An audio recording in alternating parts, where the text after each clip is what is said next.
Pasensya na, pinipikit ko lang yung mga mata ko. Pinahinga ko lang kasi napagod ang mata ko sa pagbabasa ng libro. Dapat din kasi na maingatan natin ang ating mga mata. Alam niyo na ba ang iba't ibang parte ng ating mga mata? At ano ang mga function nito? Bukod dito, aalamin din natin kung ano ang nakapaloob sa Sight Saving Month. At pag-aaralan natin yan kasama si Dr. Minggita ng iBank Foundation of the Philippines Incorporated. Tara, samahan niyo ako! Magandang hapon po, Dr. Minggita. Yes, magandang hapon, Benzi. Bakit po sineselebrate ang Sight Saving Month at para saan po ito?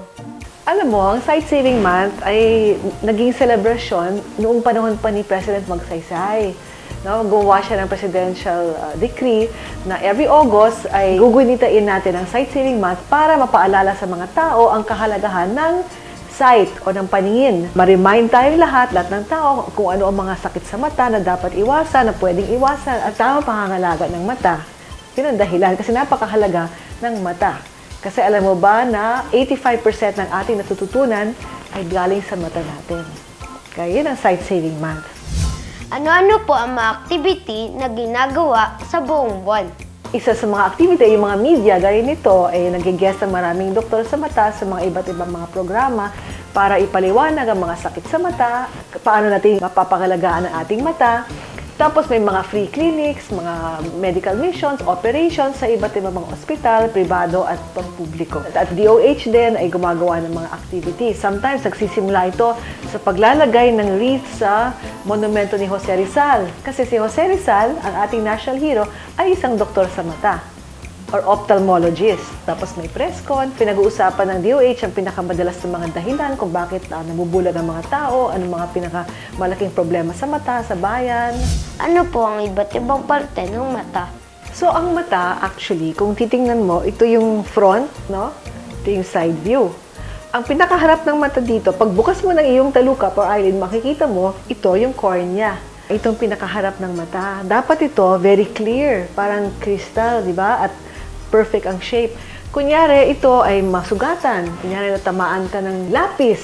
O kaya siguro may mga diseases na pinanganak kang medyo malabo ito, hindi ka rin makakita. Kasi kung masira ito, corneal transplant lang ang pwedeng magbalik ng paningin mo. Ito naman yung sclera o yung puti ng mata. No? Sa taas ng puti ng mata, may nakatakip dyan na parang cellophane na maraming blood vessels. Yun ang conjunctiva. Kung may sore eyes ka, namumula yan. Conjunctivitis ang tawag doon. Pag binuksan mo itong mata, ayan, side view, yung loob niyan, ito, meron tayong tinatawag na lens. Okay?